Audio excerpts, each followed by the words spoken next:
क्या मैं किसी अहंकार के कारण सर्वशक्तिमान, सर्वव्यापी तथा सर्वज्ञानी ईश्वर के अस्तित्व पर विश्वास नहीं करता हूँ? मेरे कुछ दोस्तों को शायद ऐसा कहकर मैं उन पर बहुत अधिकार नहीं जमा रहा हूँ। मेरे साथी अपने थोड़े से संपर्क में इस निष्कर्ष पर पहुंचने के लिए उत्सुक हैं कि मैं ईश्वर के अस्तित्व को नकार कर कुछ जरूरत से ज्यादा आगे जा रहा हूं और मेरे घमंड ने कुछ हद तक मुझे इस अविश्वास के लिए उकसाया है। मैं खुद की प्रशंसा नहीं कर रहा हूं कि मैं मानवीय कमजोरियों से बहुत ऊपर हूं। मैं एक मनुष्य हूं और इससे अधिक कुछ नहीं। कोई भी इससे अधिक होने का दावा भी नहीं कर सकता। यह कमजोरी मेरे अंदर भी है। अहंकार भी मेरे स्वभाव का अंग है।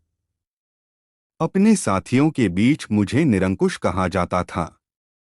यहाँ तक कि मेरे दोस्त श्री बटुकेश्वर कुमार दत्त भी मुझे कभी-कभी ऐसा कहते थे। कई मौकों पर तानाशाह कहकर मेरी निंदा भी की गई। कुछ दोस्तों को शिकायत है, और गंभीर रूप से है, कि मैं अनचाहे ही अपने विचार उन पर थोपता हूँ और अपने प्रस्तावों को मनवा लेता हूँ। यह बात कुछ हद तक सही है। इससे मैं इनकार नहीं करता। इसे अहंकार कहा जा सकता है। जहां तक अन्य प्रचलित मतों के मुकाबले हमारे अपने मत का सवाल है, मुझे निश्चय ही अपने मत पर गर्व है। लेकिन यह व्यक्तिगत नहीं है। ऐसा हो सकता है कि यह केवल अपने विश्वास के प्रति न्यायसंगत गर्व हो और इसको घमंड नहीं कहा जा सकता। घमंड तो स्वयं के प्रति अनुचित गर्व की अधिकता है। क्या यह अनुचित गर्व है जो मुझे नास्तिकता की ओर ले गया? अथवा इस विषय का खूब सावधानी से अध्ययन करने और उस पर खूब विचार करने के बाद मैंने ईश्वर पर अविश्वास किया? मैं यह समझने में पूरी तरह से असफल रहा हूं कि अनुचित गर्व या मिथ्याभिमान किस तरह किसी व्यक्ति के ईश्वर में विश्वास करने के रास्ते में रोड़ा बन सकता है। किसी वास्तव में महान व्यक्ति की महानता को मान्यता न दूं। यह तभी हो सकता है जब मुझे भी थोड़ा ऐसा यश प्राप्त हो गया हो जिसके या तो मैं योग्य नहीं हूं या मेरे अंदर वे गुण नहीं हैं जो इसके लिए आवश्यक हैं। यहां तक तो समझ में आता है।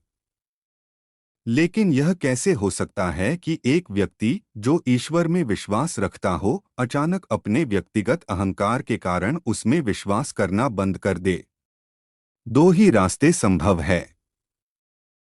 या तो मनुष्य अपने को ईश्वर का प्रतिद्वंद्वी समझने लगे या वह स्वयं को ही ईश्वर मानना शुरू कर दे। इन दोनों ही अवस्थाओं में वह सच्चा नास्तिक नहीं बन सकता। पहली अवस्था में तो वह अपने प्रतिद्वंद्वी के अस्तित्व को नकारता ही नहीं है। दूसरी अवस्था में भी वह एक ऐसी चेतना के अस्तित्व को मानता है जो पर्दे के पीछे से प्रकृति की सभी गतिविधियों का संचालन करती है। मैं तो उस सर्वशक्तिमान परमात्मा के अस्तित्व से ही इनकार करता हूँ। यह अहंकार नहीं है जिसने मुझे नास्तिकता के सिद्धांत को ग्रहण करने के लिए प्रेरित किया। मैं न तो एक प्रतिद्वंद्वी हूँ, न ही एक अवतार और न ही स्वयं परमात्मा। इस आक्षेप को अस्वीकार करने के लिए आइए तथ्यों पर गौर करें। मेरे इन दोस्तों के अनुसार दिल्ली बम केस और लाहौर षड्यंत्र केस के दौरान मुझे जो अनावश्यक यश मिला, शायद उस कारण मैं मिथ्याभिमानी हो गया हूँ। मेरा नास्तिकतावाद कोई अभी हाल की उत्पत्ति नहीं है। मैंने तो ईश्वर पर विश्वास करना तब छोड़ दिया था जब मैं एक अप्रसिद्ध नौजवान था। कम से कम एक कॉलेज का विद्यार्थी तो ऐसे किसी अनुचित अहंकार को नहीं पाल पोस सकता जो उसे नास्तिकता की ओर ले जाए। हालांकि मैं कुछ अध्यापकों का चहेता था तथा कुछ अन्य को मैं अच्छा नहीं लगता था, पर मैं कभी भी बहुत मेहनती अथवा पढ़ाकू विद्यार्थी नहीं रहा। अहंकार जैसी भावना में फंसने का कोई मौका ही न मिल सका। मैं तो एक बहुत लज्जालू स्वभाव का लड़का था जिसकी भविष्य के बारे में कुछ निराशावादी प्रकृति थी। मेरे बाबा, जिनके प्रभाव में मैं बड़ा हुआ, वो रूढ़िवादी आर्य समाजी हैं। एक आर्य समाजी और कुछ भी हो, लेकिन नास्तिक नहीं होता। अपनी प्राथमिक शिक्षा पूरी करने के बाद मैंने डीएवी स्कूल लाहौर में प्रवेश लिया और पूरे 1 साल उसके छात्रावास में रहा। वहां सुबह और शाम की प्रार्थना के अतिरिक्त मैं घंटों गायत्री मंत्र जपा करता था। उन दिनों मैं पूरा भक्त था। बाद में मैंने अपने पिता के साथ रहना शुरू किया। जहां तक धार्मिक रूढ़िवादिता का प्रश्न है, वह एक उदारवादी व्यक्ति हैं। उन्हीं की शिक्षा से मुझे स्वतंत्रता के ध्येय के लिए अपने जीवन को समर्पित करने की प्रेरणा मिली। किंतु वे नास्तिक नहीं हैं। उनका ईश्वर में दृढ़ विश्वास है। वे मुझे प्रतिदिन पूजा प्रार्थना के लिए प्रोत्साहित करते रहते थे। इस प्रकार से मेरा पालन पोषण हुआ। असहयोग आंदोलन के दिनों में राष्ट्रीय कॉलेज में प्रवेश लिया। यहां आकर ही मैंने सारी धार्मिक समस्याओं यहाँ तक कि ईश्वर के अस्तित्व के बारे में उदारतापूर्वक सोचना, विचारना तथा उसकी आलोचना करना शुरू किया। पर अभी भी मैं पक्का आस्तिक था। उस समय तक मैं अपने लंबे बाल रखता था। मगर मुझे कभी भी सिख या अन्य धर्मों की पौराणिकता और सिद्धांतों में विश्वास न हो सका था।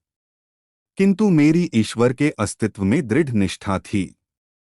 बाद में मैं क्रांतिकारी पार्टी से जुड़ा।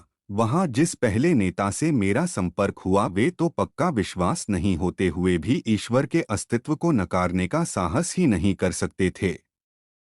ईश्वर के बारे में मेरे हठ पूर्वक पूछते रहने पर वे कहते कि जब इच्छा हो तब पूजा कर लिया करो।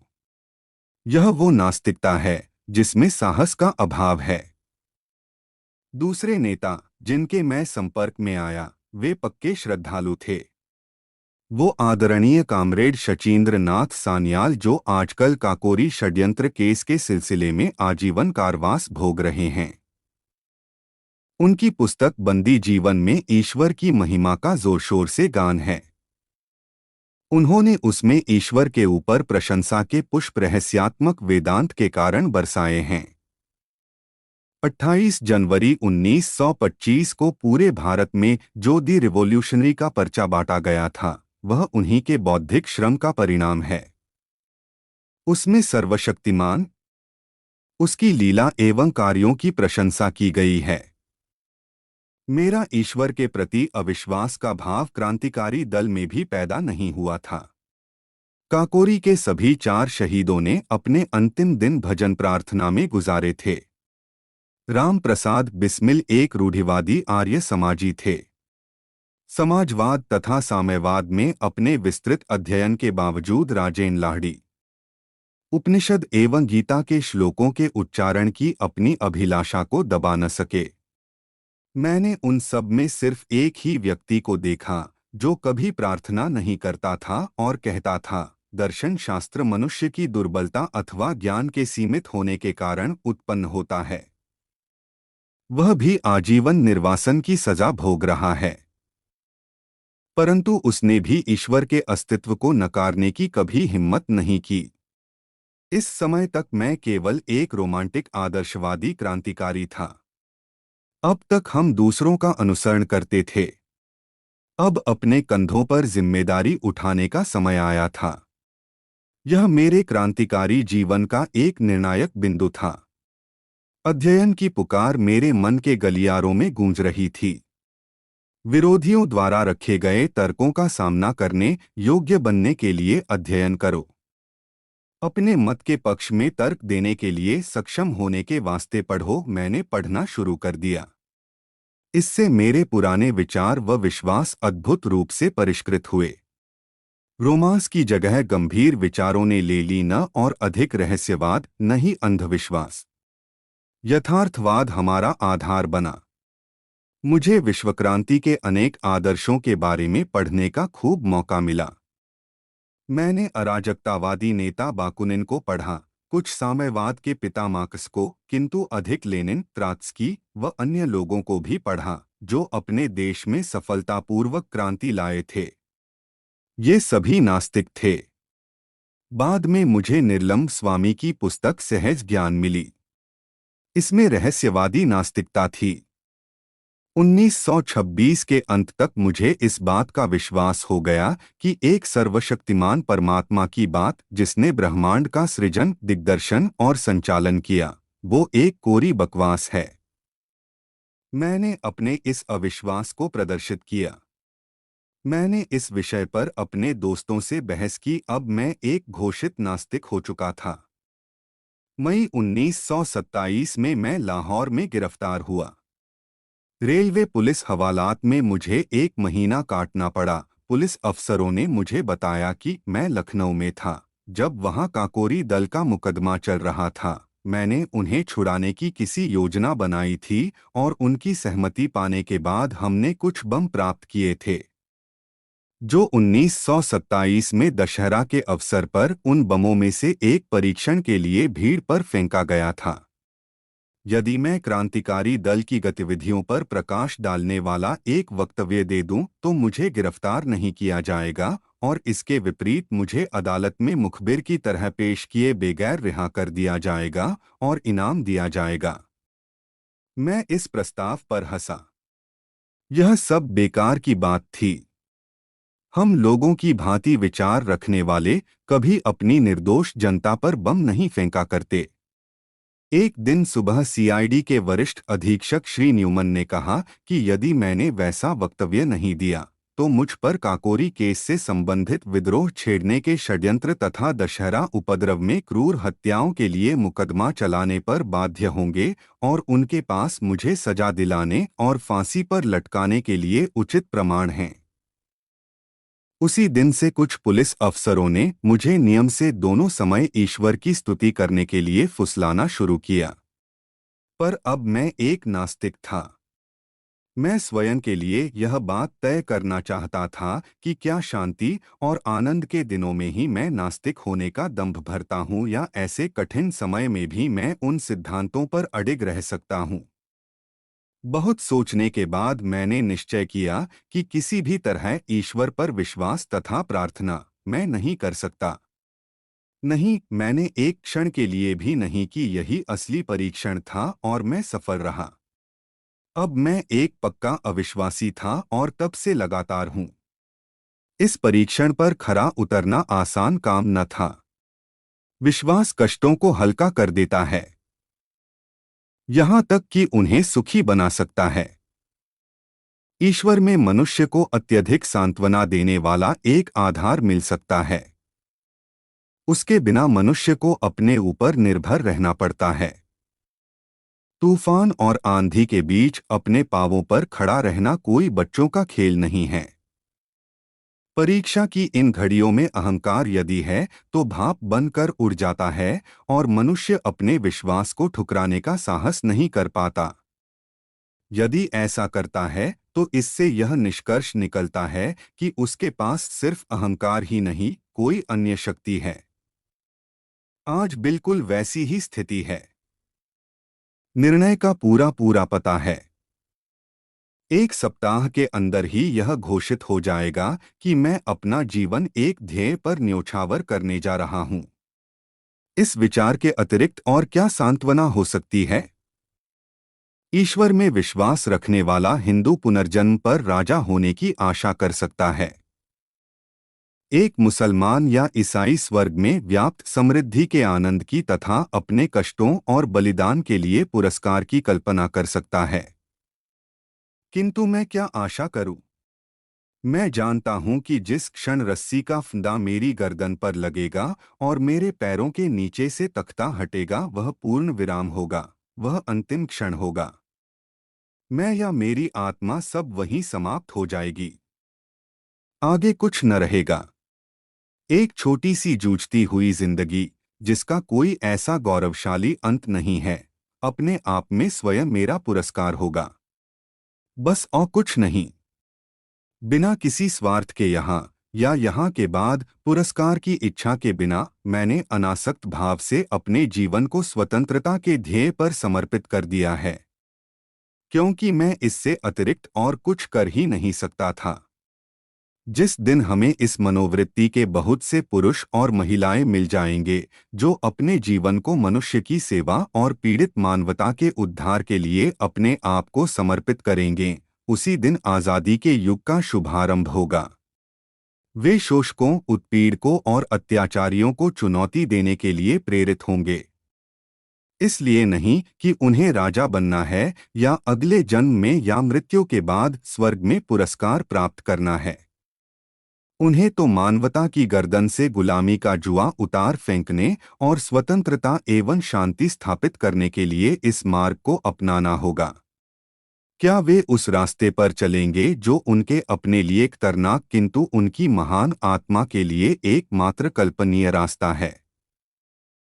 क्या इस महान ध्येय के प्रति उनके गर्व को अहंकार कहकर उसका गलत अर्थ लगाया जाएगा? कौन इस प्रकार के घृणित विशेषण बोलने का साहस करेगा? या तो वह मूर्ख है या धूर्त, लेकिन हमें चाहिए कि उसे क्षमा कर दें, क्योंकि वह उस हृदय में उठने वाले उच्च विचारों, भावनाओं, आवेगों तथा उनकी गहराई को महसूस नहीं कर सकता। उसका हृदय मांस के एक टुकड़े की तरह मृत है। उसकी आंखों पर अन्य स्वार्थों के प्रेतों की छाया पड़ने से वे कमजोर हो गई हैं। स्वयं पर भरोसा रखने के गुण को सदैव अहंकार की संज्ञा दी जा सकती है। यह दुखपूर्ण और कष्टप्रद है, पर चारा ही क्या है? आलोचना और स्वतंत्र विचार एक क्रांतिकारी के दोनों अनिवार्य गुण हैं। क्योंकि हमारे पूर्वजों ने किसी परम आत्मा के प्रति विश्वास बना लिया था, इसलिए कोई भी व्यक्ति जो उस विश्वास को सत्यता या उस परम आत्मा के अस्तित्व को ही चुनौती दे, उसको विधर्मी, विश्वासघाती कहा जाएगा। यदि उसके तर्क इतने अकाट्य हैं कि उनका खंडन वितर्क द्वारा नहीं हो सकता और उसकी आस्था इतनी प्रबल है कि उसे ईश्वर के प्रकोप से होने वाली विपत्तियों का भय दिखाकर दबाया नहीं जा सकता, तो उसकी यह कहकर निंदा की जाएगी कि वह अभिमानी है। यह मेरा अहंकार नहीं था जो मुझे नास्तिकता की ओर ले गया। मेरे तर्क का तरीका संतोषप्रद सिद्ध होता है या नहीं, इसका निर्णय मेरे पाठकों को करना है, मुझे नहीं। मैं जानता हूं कि ईश्वर पर विश्वास ने आज मेरा जीवन आसान और मेरा बोझ हल्का कर दिया होता और मेरे अविश्वास ने सारे वातावरण को अत्यंत शुष्क बना दिया है। थोड़ा सा रहस्यवाद इसे कवित्वमय बना सकता है, किंतु मेरे भाग्य को किसी उन्माद का सहारा नहीं चाहिए। मैं यथार्थवादी हूं। मैं अंतः प्रकृति पर विवेक की सहायता से विजय चाहता हूं। इस ध्येय में मैं सदैव सफल नहीं हुआ हूं। प्रयास करना मनुष्य का कर्तव्य है। सफलता तो संयोग तथा वातावरण पर निर्भर है। कोई भी मनुष्य जिसमें तनिक भी विवेक शक्ति है, वह अपने वातावरण को तार्किक रूप से समझना चाहेगा। जहां सीधा प्रमाण नहीं है, वहां दर्शन शास्त्र का महत्व है।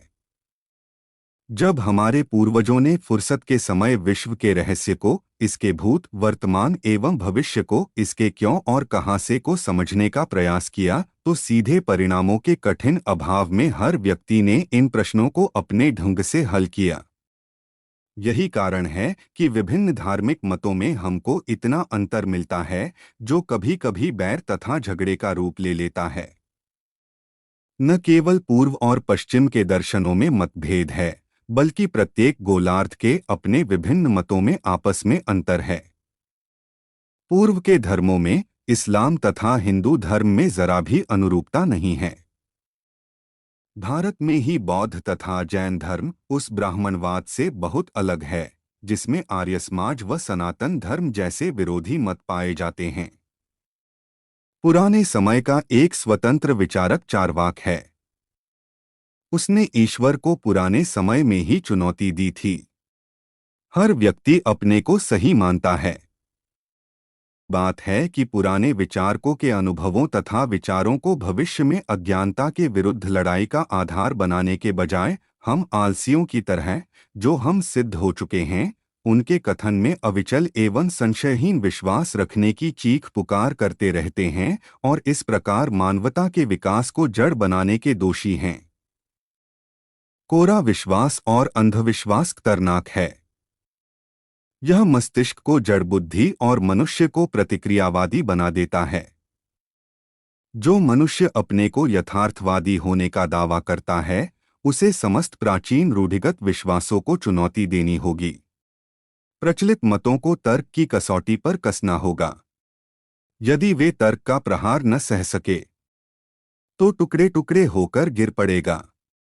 तब नए दर्शन की स्थापना के लिए उनको पूरा धराशायी करके जगह साफ करना और पुराने विश्वासों की कुछ बातों का प्रयोग करके पुनर्निर्माण करना।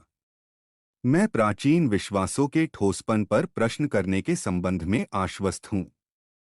मुझे पूरा विश्वास है कि एक चेतन परमात्मा, जो प्रकृति की गति का दिग्दर्शन एवं संचालन करता है, उसका अस्तित्व नहीं है। हम प्रकृति में विश्वास करते हैं और समस्त प्रगतिशील आंदोलन का ध्येय मनुष्य द्वारा अपनी सेवा के लिए प्रकृति पर विजय प्राप्त करना मानते हैं।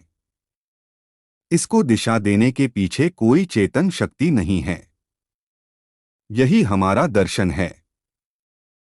हम आस्तिकों से कुछ प्रश्न करना चाहते हैं। यदि आपका विश्वास है कि एक सर्वशक्तिमान, सर्वव्यापक और सर्वज्ञानी ईश्वर है जिसने विश्व की रचना की, तो कृपा करके मुझे यह बताएं कि उसने यह रचना क्यों की। जो कष्टों और संतापों से पूर्ण दुनिया असंख्य दुखों के शाश्वत अनंत गठबंधनों से ग्रसित है। एक भी व्यक्ति तो पूरी तरह संतुष्ट नहीं है। कृपया यह न कहें कि यही उसका नियम है। यदि वह किसी नियम से बंधा है तो वह सर्वशक्तिमान नहीं है। वह भी हमारी ही तरह नियमों का दास है। कृपा करके यह भी न कहें कि यह उसका मनोरंजन है। नीरो ने बस एक रोम जलाया था। उसने बहुत थोड़ी संख्या में लोगों की हत्या की थी। उसने तो बहुत थोड़ा दुख पैदा किया अपने पूर्ण मनोरंजन के लिए। और उसका इतिहास में क्या स्थान है? उसे इतिहासकार किस नाम से बुलाते हैं? सभी विषैले विशेषण उस पर बरसाए जाते हैं। हृदयहीन, निर्दयी और दुष्ट नीरो की निंदा के पन्ने काले किए गए। एक चंगेज खान ने अपने आनंद के लिए कुछ हजार जानें ले लीं और आज हम उसके नाम से घृणा करते हैं। तब किस प्रकार तुम अपने ईश्वर को न्यायोचित ठहराते हो? उस शाश्वत नीरो को जो हर दिन, हर घंटे और हर मिनट असंख्य दुख देता रहा और अभी भी दे रहा है।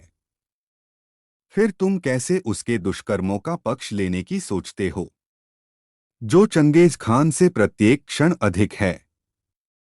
क्या यह सब बाद में इन निर्दोष कष्ट सहने वालों को पुरस्कार और गलती करने वालों को दंड देने के लिए हो रहा है? ठीक है, ठीक है। तुम कब तक उस व्यक्ति को उचित ठहराते रहोगे जो हमारे शरीर पर घाव करने का साहस इसलिए करता है कि बाद में मुलायम और आरामदायक मलहम लगाएगा? ग्लैडिएटर संस्था के व्यवस्थापक कहाँ तक उचित करते थे कि एक भूखे खूंखार शेर के सामने मनुष्य को फेंक दो कि यदि वह उससे जान बचा लेता है तो उसकी खूब देखभाल की जाएगी। इसलिए मैं पूछता हूँ कि उस चेतन परम आत्मा ने इस विश्व और उसमें मनुष्यों की रचना क्यों की? आनंद लूटने के लिए। तब उसमें और नीरो में क्या फर्क है? मुसलमानों और ईसाइयों, तुम तो पूर्वजन्म में विश्वास नहीं करते। तुम तो हिंदुओं की तरह यह तर्क पेश नहीं कर सकते कि प्रत्यक्षतः निर्दोष व्यक्तियों के कष्ट उनके पूर्वजन्मों के कर्मों का फल है। मैं तुमसे पूछता हूँ कि उस सर्वशक्तिशाली ने शब्द द्वारा विश्व के उत्पत्ति के लिए 6 दिन तक क्यों परिश्रम किया? और प्रत्येक दिन वह क्यों कहता है कि सब ठीक है? बुलाओ उसे आज। उसे पिछला इतिहास दिखाओ। उसे आज की परिस्थितियों का अध्ययन करने दो। हम देखेंगे कि क्या वह कहने का साहस करता है कि सब ठीक है। कारावास की काल कोठरियों से लेकर झोपड़ियों की बस्तियों तक, भूख से तड़पते लाखों इंसानों से लेकर उन शोषित मजदूरों से लेकर जो पूंजीवादी पिशाच द्वारा खून चूसने की क्रिया को धैर्यपूर्वक निरुत्साह से देख रहे हैं, तथा उस मानव शक्ति की बर्बादी देख रहे हैं जिसे देखकर कोई भी व्यक्ति, जिसे तनिक भी सहज ज्ञान है, वह भय से सिहर उठेगा। अधिक उत्पादन को जरूरतमंद लोगों में बांटने के बजाय समुद्र में फेंक देना बेहतर समझने से लेकर राजाओं के उन महलों तक जिनकी नींव मानव की हड्डियों पर पड़ी है, उसको यह सब देखने दो और फिर कहे, सब कुछ ठीक है। क्यों और कहां से? यही मेरा प्रश्न है। तुम चुप हो, ठीक है, तो मैं आगे चलता हूं। और तुम हिंदुओं, तुम कहते हो कि आज जो कष्ट भोग रहे हैं वो पूर्वजन्म के पापी हैं और आज के उत्पीड़क पिछले जन्मों में साधु पुरुष थे, इसलिए वे सत्ता का आनंद लूट रहे हैं। मुझे यह मानना पड़ता है कि आपके पूर्वज बहुत चालाक व्यक्ति थे। उन्होंने ऐसे सिद्धांत गढ़े जिनमें तर्क और अविश्वास के सभी प्रयासों को विफल करने की काफी ताकत है। न्यायशास्त्र के अनुसार दंड को अपराधी पर पड़ने वाले असर के आधार पर केवल 3 कारणों से उचित ठहराया जा सकता है। वे हैं बदला, भय तथा सुधार। आज सभी प्रगतिशील विचारकों द्वारा बदले के सिद्धांत की निंदा की जाती है। भयभीत करने के सिद्धांत का भी अंत वही है। सुधार करने का सिद्धांत ही केवल आवश्यक है और मानवता की प्रगति के लिए अनिवार्य है। इसका ध्येय अपराधी को योग्य और शांतिप्रिय नागरिक के रूप में समाज को लौटाना है। किंतु यदि हम मनुष्यों को अपराधी मान भी लें तो ईश्वर द्वारा उन्हें दिए गए दंड की क्या प्रकृति है? तुम कहते हो वह उन्हें गाय, बिल्ली, पेड़, जड़ी बूटी या जानवर बनाकर पैदा करता है। तुम ऐसे 84 लाख दंडों को गिनाते हो। मैं पूछता हूं कि मनुष्य पर इनका सुधारक के रूप में क्या असर है? तुम ऐसे कितने व्यक्तियों से मिले हो जो यह कहते हैं कि वे किसी पाप के कारण पूर्वजन्म में गधे के रूप में पैदा हुए थे? एक भी नहीं। अपने पुराणों से उदाहरण न दो, मेरे पास तुम्हारी पौराणिक कथाओं के लिए कोई स्थान नहीं है। और फिर क्या तुम्हें पता है कि दुनिया में सबसे बड़ा पाप गरीब होना है? गरीबी एक अभिशाप है। यह एक दंड है। मैं पूछता हूं कि दंड प्रक्रिया की कहाँ तक प्रशंसा करें जो अनिवार्यतः मनुष्य को और अधिक अपराध करने को बाध्य करे? क्या तुम्हारे ईश्वर ने यह नहीं सोचा था या उसको भी ये सारी बातें मानवता द्वारा अकथनीय कष्टों के झेलने की कीमत पर अनुभव से सीखनी थीं? तुम क्या सोचते हो? किसी गरीब या अनपढ़ परिवार जैसे एक चमार या मेहतर के यहाँ पैदा होने पर इंसान का क्या भाग्य होगा? चूंकि वह गरीब है, इसलिए पढ़ाई नहीं कर सकता। वह अपने साथियों से तिरस्कृत एवं परित्यक्त रहता है, जो ऊंची जाति में पैदा होने के कारण अपने को ऊंचा समझते हैं। उसका अज्ञान, उसकी गरीबी तथा उससे किया गया व्यवहार उसके हृदय को समाज के प्रति निष्ठुर बना देता है। यदि वह कोई पाप करता है तो उसका फल कौन भुगतेगा? ईश्वर, वह स्वयं या समाज के ज्ञानवान लोग? और उन लोगों के दंड के बारे में क्या होगा जिन्हें दंभी ब्राह्मणों ने जानबूझकर अज्ञानी बनाए रखा तथा जिनको तुम्हारी ज्ञान की पवित्र पुस्तकों, वेदों के कुछ वाक्य सुन लेने के कारण कान में पिघले शीशे की धारा सहन करने की सजा भुगतनी पड़ती थी? यदि वे कोई अपराध करते हैं तो उसके लिए कौन जिम्मेदार होगा और उनका प्रहार कौन सहेगा?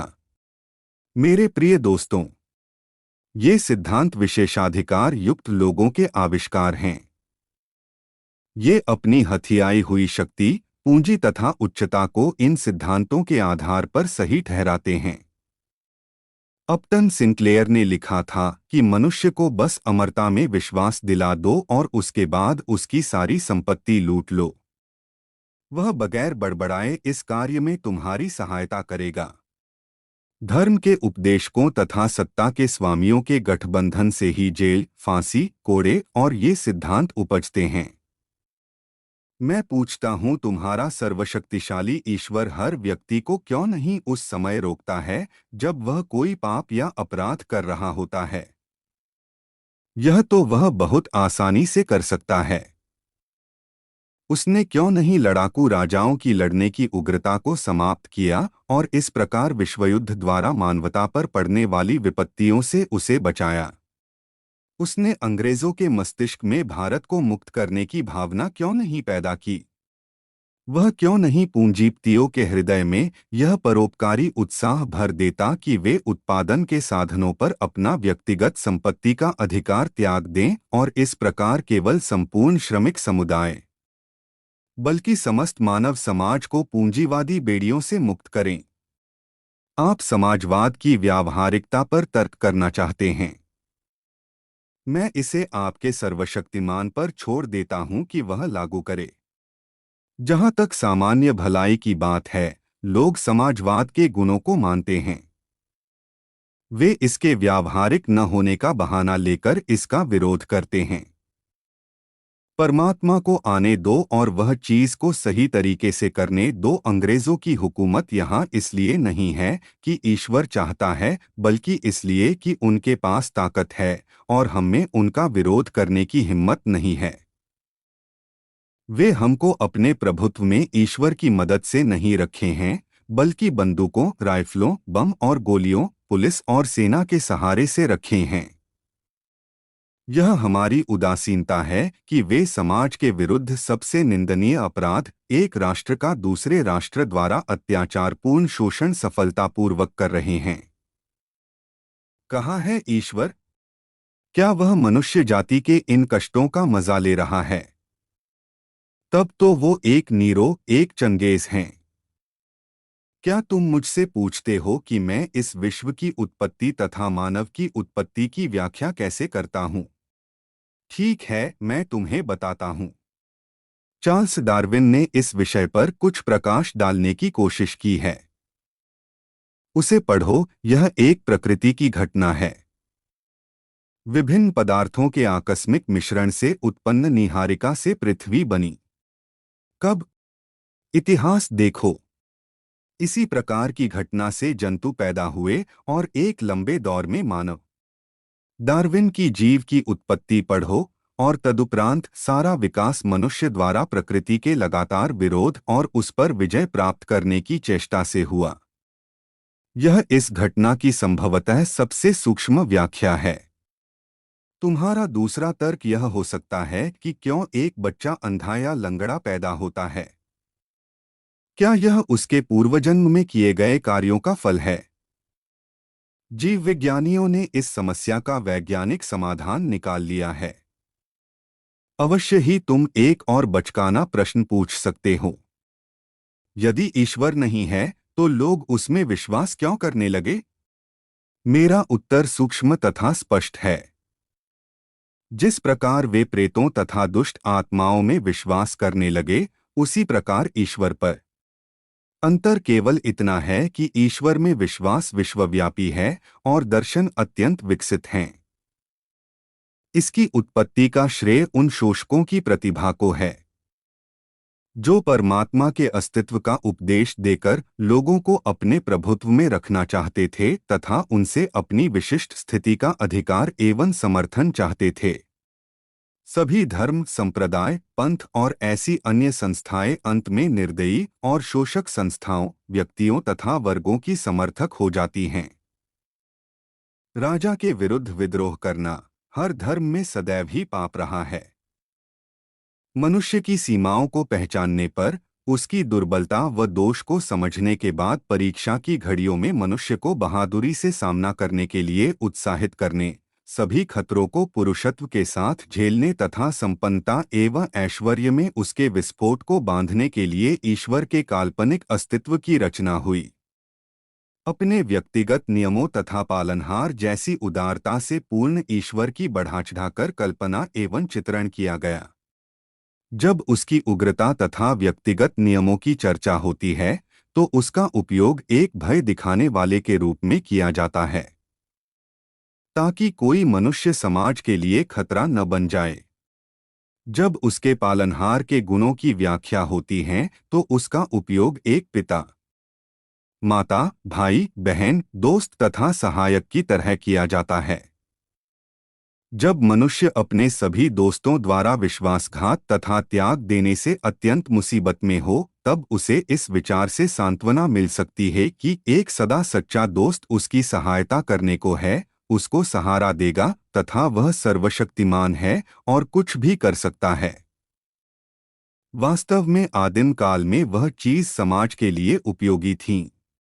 पीड़ा में पड़े मनुष्य के लिए ईश्वर की कल्पना उपयोगी होती है। समाज को इस विश्वास के विरुद्ध लड़ना होगा। मनुष्य जब अपने पैरों पर खड़ा होने का प्रयास करता है तथा यथार्थवादी बन जाता है, तब उसे श्रद्धा को एक ओर फेंक देना चाहिए और उन सभी कष्टों, परेशानियों का पुरुषत्व के साथ सामना करना चाहिए। यही आज मेरी स्थिति है। मेरे दोस्त, यह मेरा अहंकार नहीं है, मेरे सोचने का तरीका है जिसने मुझे नास्तिक बनाया है। ईश्वर में विश्वास और रोज बरोज की प्रार्थना को मैं मनुष्य के लिए सबसे स्वार्थी और गिरा हुआ काम मानता हूँ। मैंने उन नास्तिकों के बारे में पढ़ा है जिन्होंने सभी विपदाओं का बहादुरी से सामना किया। मैं भी एक पुरुष की भांति फांसी के फंदे की अंतिम घड़ी तक सिर ऊंचा किए खड़ा रहना चाहता हूँ। हमें देखना है कि मैं कैसे निभा पाता हूँ। मेरे एक दोस्त ने मुझे प्रार्थना करने को कहा। जब मैंने उसे नास्तिक होने की बात बताई तो उसने कहा, अपने अंतिम दिनों में तुम विश्वास करने लगोगे। मैंने कहा, नहीं प्यारे दोस्त, ऐसा नहीं होगा। मैं इसे अपने लिए अपमानजनक तथा भ्रष्ट होने की बात मानता हूँ। स्वार्थी कारणों से मैं प्रार्थना नहीं करूँगा। पाठकों और दोस्तों, क्या यह अहंकार है? अगर है तो मैं स्वीकार करता हूँ।